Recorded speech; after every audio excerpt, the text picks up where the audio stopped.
السلام علیکم ورحمۃ اللہ تعالی وبرکاتہ۔ نحمده ونصلي ونسلم على رسوله الكريم اما بعد فاعوذ باللہ من الشیطان الرجیم بسم اللہ الرحمن الرحیم ان اللہ وملائکتہ یصلون علی النبی یا ایہا الذین آمنوا صلوا علیہ وسلموا تسلیما اللہم صل علی سیدنا ومولانا محمد معدن الجود والکرم وآلہ الکرام وابنہ الکریم وبارک وسلم صلاۃ وسلام علیک یا رسول اللہ صلی اللہ تعالی علیہ وسلم۔ عزیزان ملت اسلامیہ، اس سے پہلے آپ نے قرآن مجید پر ہونے والے اعتراضات اور ان کے جوابات سماعت کیے۔ اب یہاں سے قرآن پاک کے فضائل اور فوائد بیان کرتے ہیں۔ فرماتے ہیں کہ انسان میں کیا طاقت ہے جو رب کے کلام کے فضائل اور اس کے فوائد کو پورے طور پر بیان کر سکے۔ یعنی قرآن مجید اللہ تعالیٰ کا کلام ہے اور اس میں وہ تاثیر، وہ خوبیاں، وہ فائدے اور فضائل بیان کیے اللہ تبارک و تعالیٰ نے رکھے ہیں جن کو بیان کرنا ہمارے بس کی بات ہی نہیں۔ اتنی اللہ تبارک و تعالیٰ نے وسعت قرآن مجید کو عطا فرمائی ہے کہ قرآن مجید بے شمار فوائد رکھتا ہے اور بے شمار فضیلتیں ہیں۔ فرماتے مسلمانوں کی واقفیت کے لیے چند باتیں اس کے فضائل کے بارے میں اور چند فائدے یہاں پہ بیان کیے جاتے ہیں۔ کلام کی عظمت کلام کرنے والے کی عظمت سے ہوتی ہے۔ یعنی جیسے ہم عام طور پر انسانوں میں بھی دیکھتے ہیں، جیسا انسان ہوتا ہے، جیسا بولنے والا ہوتا ہے، اس کی بات کی اہمیت بھی ویسی ہوتی ہے۔ اگر کوئی گنڈا موالی بول رہا ہے تو اس کی بات پر کوئی توجہ نہیں دی جاتی ہے، اور اگر کوئی صاحب حیثیت ہے، بڑا شریف مانا جاتا ہے، اس کو دنیاوی اعتبار سے اس کی بڑی عزت ہے، وہ اگر کوئی بات کہہ دے تو اس کی بات کی بڑی اہمیت ہوتی ہے، لوگ اس پر توجہ دیتے ہیں۔ اسی کو یہاں پہ ایک اور مثال کے ذریعے سمجھا رہے ہیں کہ ایک بات فقیر بے نوا کے منہ سے نکلتی ہے، اس کی طرف کوئی دھیان بھی نہیں دیتا۔ یعنی یہ جو گلی کوچے میں گھومنے والے فقیر جو آواز لگاتے رہتے ہیں اللہ کے نام پر دے دو، ان کی بات پر کوئی توجہ نہیں دی جاتی ہے۔ جس کے من میں آیا وہ ان کو کچھ بھی صدقہ خیرات دے دیتا ہے، لیکن ان کی بات پر سب لوگ توجہ دیتے ہوں یا اکثریت توجہ دیتی ہو، ایسا نہیں ہوتا۔ تو فقیر بے نوا کی بات پر کوئی دھیان نہیں دیتا، اور ایک بات کسی بادشاہ یا حکیم کے منہ سے نکلتی ہے تو اس کو دنیا میں شائع کیا جاتا ہے، اخباروں اور رسالوں میں اس کی اشاعت ہوتی ہے۔ جیسے مثال کے طور پر ابھی مودی پرائم منسٹر ہے، وزیر اعظم ہے، وہ اگر کوئی بات کہتا ہے، کوئی اسپیچ دیتا ہے، کوئی بیان دیتا ہے تو باقاعدہ اس کو ریکارڈ کیا جاتا ہے، باقاعدہ میڈیا پر اس کو نشر کیا جاتا ہے، چینل اس کو کوریج دیتے ہیں اور پورے ہندوستان میں اس کو پھیلایا جاتا ہے کہ اگرچہ ہمارے نزدیک اس کی کوئی اہمیت نہیں ہے، وہ مردود کافر ہے، اس کی بات کی ہمارے نزدیک کوئی اہمیت نہیں ہے، لیکن لوگ اس کو اہمیت دیتے ہیں کیونکہ وہ اگرچہ کسی بھی اعتبار سے ہو، وہ وزیر اعظم ہے یا بادشاہ ہے وقتی طور پر، تو اس کی بات کو رسالوں میں اور اخباروں میں شائع کیا جاتا ہے۔ غرض یہ کہ کلام کی عظمت کا پتہ کلام کرنے والے کی عظمت سے لگتا ہے۔ اسی قاعدے کی بنا پر اندازہ لگا لو کہ قرآن پاک ایسا معظم یعنی عظمت والا کلام ہے کہ اس کے مثل کسی کا کلام ہو ہی نہیں سکتا، کیونکہ یہ خالق کائنات کا کلام ہے۔ مثل مشہور ہے کلام الملکی ملک الکلام، یعنی بادشاہ کا کلام کلاموں کا بادشاہ ہوا کرتا ہے۔ یہ تو ایک جملہ جو کہا، اور ہم عام طور پر ایک جملہ سنتے رہتے ہیں کلام الامام امام الکلام، اور یہ خاص طور پر یہ جملہ جو ہے، یہ جو بات ہے اعلیٰ حضرت رضی اللہ تعالیٰ عنہ کے کلام کے تعلق سے کہی جاتی ہے۔ جب کوئی اعلیٰ حضرت رضی اللہ تعالیٰ عنہ کی لکھی ہوئی نعت پڑھتا ہے تو اس سے پہلے کیا کہتا ہے؟ کلام الامام امام الکلام، کیونکہ اعلیٰ حضرت رضی اللہ تعالیٰ عنہ سنیوں کے امام ہیں۔ امام کا مطلب مقتدا اور پیشوا، وہ ہمارے پیشوا، انہوں نے ہماری رہنمائی کی اور ہمارے ایمان کو بچایا، اور جو ایمان کے ڈاکو تھے ان کا پردہ فاش کر دیا۔ جو وہابی، دیوبندی، بد مذہب جو بھی تھے، اعلیٰ حضرت رضی اللہ تعالیٰ عنہ نے ان کے عقائد کو کھول کر بیان کیا، تب جا کے پتہ چلا کہ یہ بکری کی شکل میں بھیڑیے ہیں جو لوگوں کے ایمان پر حملہ کرنا چاہتے ہیں۔ تو یہ دیکھیں، اسی وجہ سے آپ کے کلام کو ہم کیا کہتے ہیں؟ کلام الامام امام الکلام۔ بعض لوگ الٹا بول دیتے ہیں نہ سمجھنے کی وجہ سے، اس کا مطلب معلوم نہ ہونے کی وجہ سے امام الکلام کلام الامام اس طرح بول دیتے ہیں، جبکہ حقیقت میں کیا ہے؟ کلام الامام امام الکلام، یعنی امام کا کلام جو کہ کلاموں کا امام ہے۔ تو اسی طرح یہاں پر کہہ رہے ہیں کلام الملک ملک الکلام، کہ بادشاہ کا کلام کلاموں کا بادشاہ ہوا کرتا ہے۔ اس کلام ربانی میں سارے علوم اور ساری حکمتیں موجود ہیں، جس میں سے ہر شخص اپنی لیاقت، اپنی استطاعت کے مطابق حاصل کرتا ہے۔ جس کے پاس جیسی طاقت ہے، جیسی استطاعت، جیسا علم ہے، جیسا ظرف ہے اور جیسا دل ہے، دماغ ہے، اس کے اعتبار سے قرآن سے وہ موتی اور قرآن سے علم حاصل کرتا ہے۔ اس کا پتہ عقل سے لگتا ہے اور تفسیریں دیکھنے سے بھی معلوم ہوتا ہے کہ جس مفسر میں جیسی قابلیت ہے اسی قسم کے وہ بیش بہا موتی اس قرآن سے نکالتا ہے۔ منطقی مفسر، یعنی اگر کوئی مفسر ایسا جو منطق کا ماہر یعنی لاجک کا ماہر ہے تو اس کی تفسیر سے معلوم ہوتا ہے کہ قرآن کریم میں از اول تا آخر یعنی شروع سے لے کر آخر تک منطق ہی منطق ہے، یعنی عقل کی باتیں بیان کی گئی ہیں۔ اور نحوی اور صرفی مفسر کی تفسیر سے پتہ چلتا ہے، یعنی اگر کوئی مفسر ایسا ہے جو نحو و صرف کا ماہر ہے، یعنی عربی گرامر، نحو و صرف جو یہ عربی گرامر کے دو حصے ہیں، تو جو مفسر عربی گرامر یعنی نحو و صرف کی مہارت رکھتا ہے اس کی تفسیر کو دیکھے تو پتہ چلتا ہے کہ اس کی تفسیر میں قرآن مجید کے اندر صرف صرف اور نحو ہی موجود ہے۔ اور فصیح و بلیغ اگر کوئی مفسر ہے یعنی فصاحت و بلاغت کا ماہر، فصاحت و بلاغت یعنی کلام کی خوبیاں، کلام کو مختلف انداز میں پیش کرنا، اس انداز میں پیش کرنا کہ وہ انوکھا لگے، وہ سننے والے کو اچھا لگے اور سننے والا تعجب میں پڑ جائے کہ یہ بات اس طرح سے بھی کہی جا سکتی ہے، اس انداز میں بیان کیا جائے تو اس کو فصاحت و بلاغت کہتے ہیں۔ تو فصاحت و بلاغت کے ماہر مفسر کی تفسیر سے ظاہر ہوتا ہے کہ قرآن کریم میں فصاحت و بلاغت کا دریا موجے مار رہا ہے۔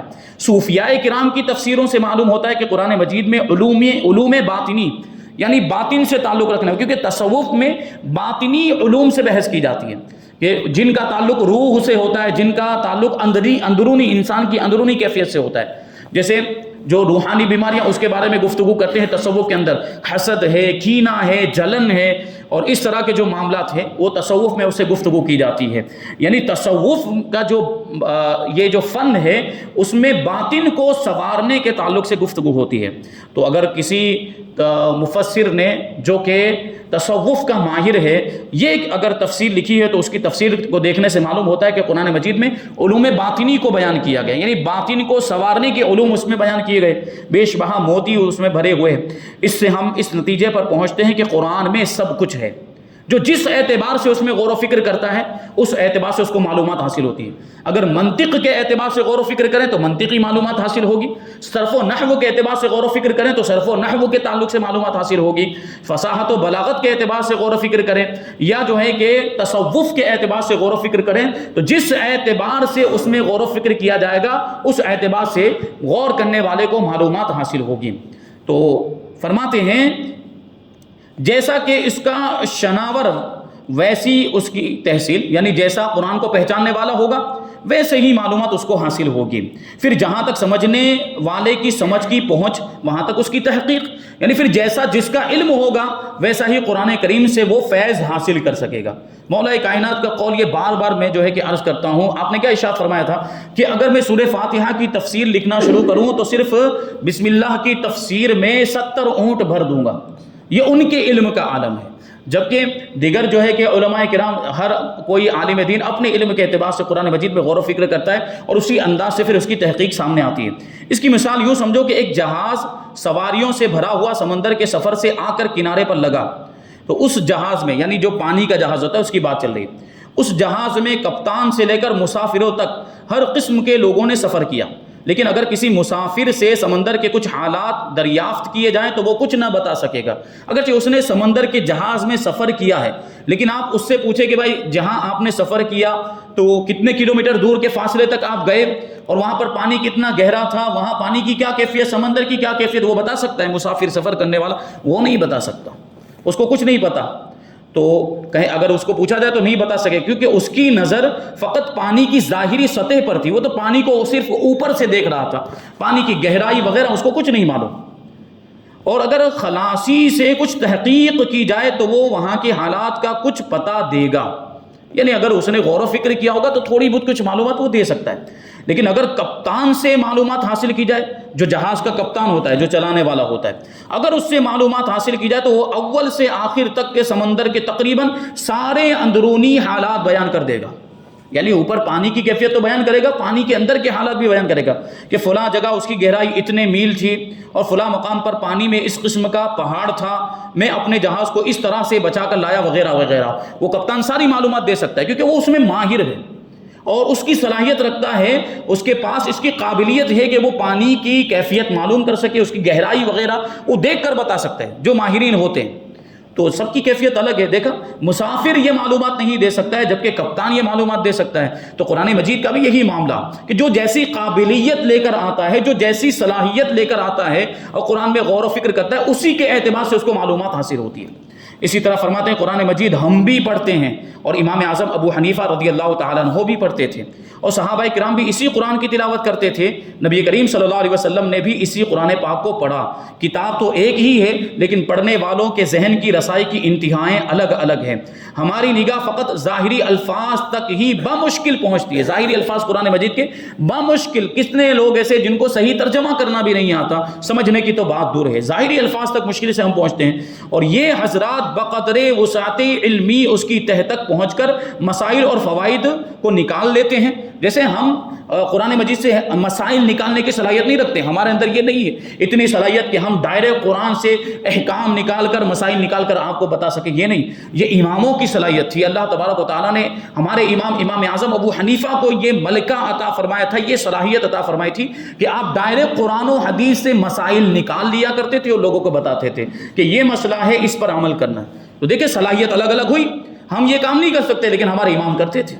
تو یہ بات ہوتی ہے. بیہقی شریف میں ہے کہ حضرت عمر رضی اللہ، بڑی دلچسپ بات ہے، بڑا دلچسپ واقعہ ہے کہ حضرت عمر فاروق اعظم رضی اللہ تعالیٰ عنہ نے حضور علیہ الصلوۃ والسلام سے 12 سال کے عرصے میں سورہ بقرہ پڑھی. سورہ بقرہ کتنے میں؟ تقریباً 2.5 پارے کے اندر موجود ہے. 2.5 پارے جتنا حصہ ہے. اب اس کو اگر ہم اور آپ پڑھنا چاہیں، بلکہ اگر ہمارا بچہ بھی مدرسے کے اندر سورہ بقرہ پڑھنا چاہے تو مشکل سے 2 سال لگیں گے، پڑھ لے گا، سورہ بقرہ مکمل ہو جائے گی. لیکن حضرت عمر نے کتنے سال میں سورہ بقرہ پڑھی؟ 12 سال میں سورہ بقرہ پڑھی. اب بتائیے، پڑھنے والے فاروق اعظم جیسے صاحب کمال اور پڑھانے والے خود صاحب قرآن، جن پر قرآن نازل ہوا، اور 12 سال کی مدت میں پڑھایا. بتاؤ کہ آقا نے کیا کیا نہ دیا ہوگا، اور ان کے نیاز مند غلام عمر فاروق رضی اللہ تعالیٰ عنہ نے کیا کیا نہ لیا ہوگا. یعنی جب اتنے عرصے میں پڑھایا جا رہا تو کس انداز میں پڑھایا جا رہا ہوگا اور کیسی گہرائی کے ساتھ پڑھایا جا رہا ہوگا. یعنی صرف قرآن کو اور صرف اس کے الفاظ کو نہیں پڑھایا جا رہا تھا، بلکہ قرآن کی روح سے واقف کرایا جا رہا تھا. یہ اب سوچیں، حضور پاک صلی اللہ علیہ وسلم نے فاروق اعظم کو پڑھایا. پھر ذرا اس پر بھی تو غور کرتے چلو کہ اللہ تعالیٰ فرماتا ہے الرحمن علم القرآن، کہ اللہ تبارک و تعالیٰ نے اپنے محبوب کو قرآن سکھایا. رحمان نے خود سکھایا. ابھی یہاں تو دیکھیں حضور نے حضرت عمر کو سکھایا، لیکن حضور کو کس نے سکھایا؟ حضور کو اللہ تبارک و تعالیٰ نے سکھایا. تو رحمان نے قرآن سکھایا. حضرت جبریل علیہ الصلوۃ والسلام تو فقط پہنچانے والے ہیں. تو سوچو کہ سکھانے والا رحمان ہو اور سیکھنے والے سید الانس والجان ہو، اور کیا سکھایا جا رہا ہے؟ قرآن سکھایا جا رہا. نہ معلوم رب نے کیا دیا ہوگا اور محبوب علیہ السلام نے کیا کیا دیا ہوگا. اللہ تعالیٰ نے کیا کیا حضور پاک صلی اللہ علیہ وسلم کو سکھایا ہوگا. اسی لیے صاحب تفسیر روح البیان شریف نے فرمایا کہ ایک مرتبہ حضرت جبریل قرآن کی آیت الف لام میم لے کر آئے. الف لام میم کا ترجمہ آپ کو قرآن مجید میں جو ترجمے والا قرآن ہوتا ہے اس میں بھی لکھا ہوا نہیں ملے گا. اسی طرح جو دوسرے حروف مقطعات الف لام میم صاد، الف لام را، حامیم عین سین قاف، یہ جو سورتوں کے شروع میں یہ جو حروف مقطعات ہوتے ہیں ان کے معنی لکھے ہوئے نہیں ہوتے، ان کا ترجمہ لکھا ہوا نہیں ہوتا، کیونکہ ان کے بارے میں فرمایا گیا کہ یہ آیات متشابہات میں سے ہے. ان کا معنی اللہ اور اس کے رسول ہی جانتے، ہمیں نہیں معلوم.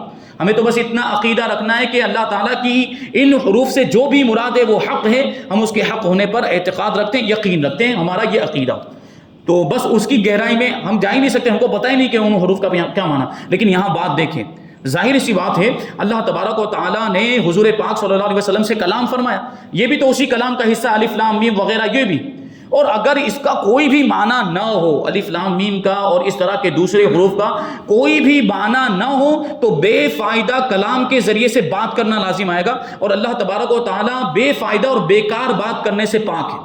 اللہ تبارک و تعالیٰ کا جو کلام وہ مفید ہی ہے، غیر مفید نہیں ہو سکتا، یعنی بے فائدہ نہیں ہو سکتا. اس کا مطلب اس کا کچھ نہ کچھ فائدہ ہے. اگرچہ عام لوگوں کو سمجھ میں نہیں آئے گا، عام مومنین کے سمجھ میں نہیں آئے گا، لیکن بعض اوقات ایسا ہوتا ہے کہ جس کو سمجھانا ہوتا ہے صرف اسی تک بات کو محدود رکھنے کے لیے کچھ اس طرح کے انداز میں بات کی جاتی ہے کہ دوسروں کو سمجھ میں نہ آئے، لیکن جس کو سمجھانا مقصد ہے اس کو سمجھ میں آ جائے. جیسے ہم اور آپ آپس میں گفتگو کرتے ہیں، بسا اوقات دوستوں کے درمیان کچھ اس طرح کی باتیں ہوتی، اس طرح کے انداز میں وہ بات کرتے ہیں کہ دو لوگ بات کر رہے ہیں، وہی سمجھ پا رہے ہیں، تیسرا سن رہا ہے لیکن اس کے باوجود نہیں سمجھ پا رہا، جس کو ہم لوگ کہتے ہیں کوڈ ورڈ میں بات کرنا۔ کوڈ ورڈ میں بات کرتے ہیں کہ نہیں کرتے؟ تو اس میں یہی ہوتا ہے کہ وہ انہوں نے آپس میں کچھ ایسی اصطلاح بنا لی ہوتی، کچھ کوڈ ورڈ بنا لیا ہوتا ہے، اسی میں وہ لوگ بات کر رہے ہوتے ہیں اور وہی سمجھ رہے ہوتے ہیں، بولنے والا سننے والا سمجھ رہے ہوتے ہیں اور تیسرا سمجھ نہیں پاتا۔ تو گویا کہ یہ بھی اللہ تبارک و تعالیٰ اور حضور پاک صلی اللہ علیہ وسلم کے درمیان یہ جو حروف مقطعات ہیں، یہ راز و نیاز کی باتیں گویا کہ کوڈ ورڈ ہے، یہ اللہ تبارک و تعالیٰ جانتا ہے اور جن سے بات کی جا رہی ہے حضور پاک صلی اللہ علیہ وسلم وہ جانتے ہیں۔ دیکھیے کیا واقعہ ہوا، جب حضرت جبریل یہ آیت کریمہ لے کر آئے الف لام میم، اور عرض کیا الف، یعنی حضرت جبریل نے پہلے الف پڑھا تو حضور پاک صلی اللہ علیہ وسلم نے فرمایا میں نے جان لیا، میں نے جان لیا۔ عرض کیا لام، فرمایا یقین کر لیا۔ عرض کیا میم تو فرمایا اس کا کرم ہے۔ جبریل امین کہنے لگے حضور آپ نے کیا سمجھا اور کیا جانا؟ میں تو کچھ بھی نہ سمجھا۔ حضرت جبریل دیکھیے قرآن لانے والے، اللہ کا پیغام لانے والے، ان کو سمجھ میں نہیں آ رہا ہے لیکن حضور پاک صلی اللہ علیہ وسلم سمجھ گئے، کیونکہ انہی کو سمجھانا مقصود تھا، جس کو سمجھانا مقصد تھا وہ سمجھ گئے۔ تو حضرت جبریل کہتے ہیں میں نے تو کچھ بھی نہیں سمجھا، تو حضور پاک صلی اللہ علیہ وسلم نے ارشاد فرمایا کہ یہ میرے اور میرے رب کے درمیان راز کی باتیں ہیں۔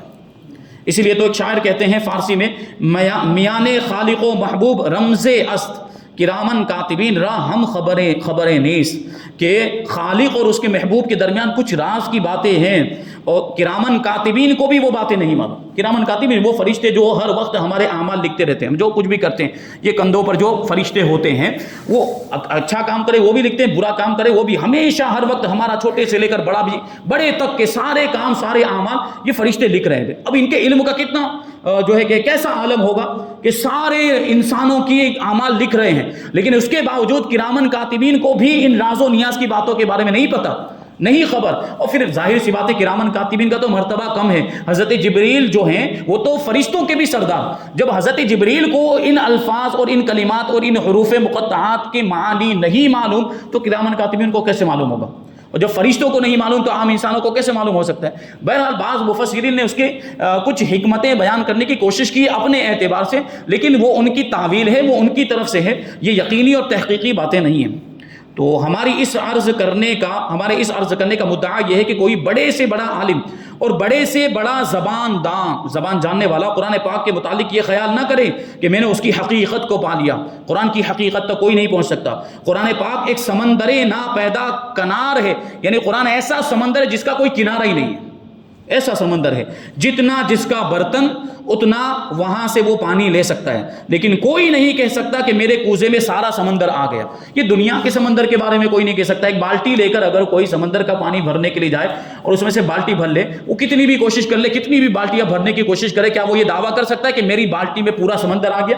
نہیں، قرآن پاک کی یہی کیفیت، یہ ایک سمندر ناپیدا کنار ہے، جتنا بھی اس سے علم حاصل کریں گے اور اس کے کنارے تک آدمی نہیں پہنچ سکتا، اس کی گہرائی تک آدمی کبھی نہیں پہنچ سکتا ہے۔ فرماتے ہیں غرض ہے کہ قرآن کریم حق تعالیٰ کی عظمت کا مظہر ہے، جیسے اس کی عظمت کی انتہا نہیں ویسے ہی اس کلام کی عظمت بھی بے انتہا ہے، یعنی یہ بھی بڑا عظمت والا کلام ہے، اس کے اندر بڑی فضیلتیں اور بڑی خوبیاں، بڑے فائدے رکھے ہیں۔ شاعر کہتا ہے کہ کلام اللہ بھی نام خدا کیا راحت جان ہے، یعنی اللہ کا کلام اور اللہ کا نام یہ جان کے لیے راحت ہے، دل کے لیے راحت۔ اسی لیے تو فرماتے ہیں کہ اللہ کے ذکر میں دلوں کا چین ہے، آیت کریمہ الا بذکر اللہ تطمئن القلوب، اللہ کا ذکر کرو تو دلوں کو چین ملتا ہے، سکون ملتا ہے۔ کچھ لوگ آج کے زمانے میں بہت زیادہ یہ بیماری پھیل رہی ہے، ڈپریشن کے شکار ہو جاتے ہیں اور ان کے معاملات ایسے ہوتے ہیں کہ بسا اوقات وہ کوئی ایسا قدم بھی اٹھا لیتے ہیں جو مناسب نہیں ہوتا، خودکشیوں کے واقعات بھی اس طریقے سے ہو جاتے ہیں۔ ڈپریشن کے مریض ان کو کیا چاہیے کہ ان کو چاہیے کہ جب ایسا معاملہ ہو جائے، ڈپریشن کی بیماری ہو جائے، تو وہ زیادہ سے زیادہ اللہ کا ذکر کرے، نمازیں پڑھے، عبادت کریں، تو ان کی وہ بیماری دور ہو جائے گی۔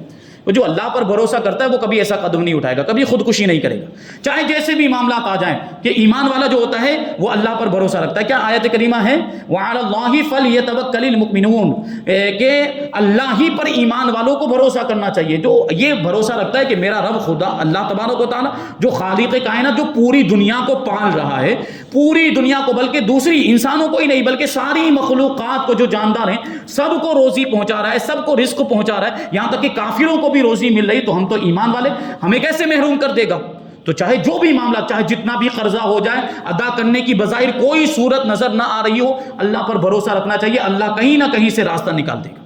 یہ خودکشی وغیرہ، خودکشی کو اسی وجہ سے حرام فرمایا۔ تو فرماتے ہیں کلام اللہ بھی نام خدا کیا راحت جاں ہے، عصائے پیر ہے، یعنی بڑھاپے میں یہ سہارا بنتا ہے، اور تیغ جوان، نوجوان کی تلوار ہے، اور حرز طفلا ہے، یعنی بچوں کے لیے یہ قرآن مجید حفاظت ہے۔ کیسے ہوتا کہ بچوں کو آیتیں لکھ کر گلے میں ڈالی جاتی کہ نہیں ڈالی جاتی؟ بچے کو نظر لگ جائے تو وہ آیتیں اور سورتیں پڑھ کر ان کو دم کیا جاتا ہے بچوں کو، تو وہ جو نظر لگی ہوتی وہ دور ہو جاتی۔ یہ قرآن مجید کتنے فائدے دیکھیں آپ۔ خیال رہے کہ تمام انبیاء کرام کے معجزے قصے بن کے رہ گئے، یعنی آج ہم صرف وہ معجزات کے واقعات ہی سنتے ہیں۔ کوئی بھی کسی بھی نبی کا معجزہ کیا ہمارے سامنے آج موجود ہے؟ کسی معجزے کو ابھی ہم دیکھ سکتے ہیں؟ نہیں دیکھ سکتے۔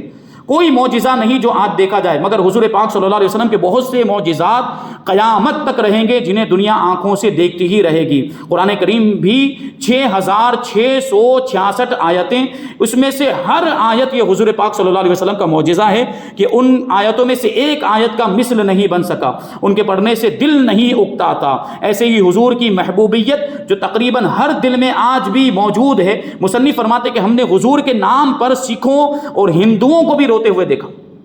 یہ کیفیت حضور پاک صلی اللہ علیہ وسلم کو اللہ تبارک و تعالیٰ نے ایسی محبوبیت اور ایسی مقبولیت کے غیروں نے بھی حضور پاک صلی اللہ علیہ وسلم کی شان میں نعتیں لکھی ہیں۔ گرو نانک نے حضور کی شان میں نعتیں لکھی ہیں، اور دوسرے بھی غیر مسلموں نے حضور پاک صلی اللہ علیہ وسلم کی تعریفیں بیان کی ہے۔ یہ حضور کا مقام و مرتبہ اللہ تبارک و تعالیٰ نے ایسا آپ کو عطا فرمایا۔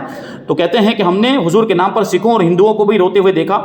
ایسے آپ کا بلند ذکر ہر مجلس، ہر جگہ، ہر زبان پر آپ کا چرچا ہے۔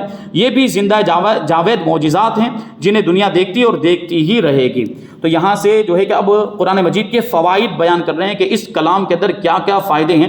انشاءاللہ تبارک و تعالیٰ اس کو ہم آئندہ درس میں سماعت کریں گے۔ اللہ تبارک و تعالیٰ کی بارگاہ میں دعا ہے کہ جو کچھ بھی بیان ہوا اس پر ہم سب کو عمل کرنے کی توفیق عطا فرمائے، اور نور قرآن سے ہم سب کے دلوں کو روشن اور منور فرمائے۔ اس درس میں پابندی کے ساتھ شریک ہونے اور اپنے دوست و احباب رشتہ داروں کو بھی لے کر آنے کی توفیق عطا فرمائے، اور اس سے زیادہ فائدہ حاصل کرنے کی توفیق عطا فرمائے۔ وما علینا الا البلاغ۔ السلام علیکم۔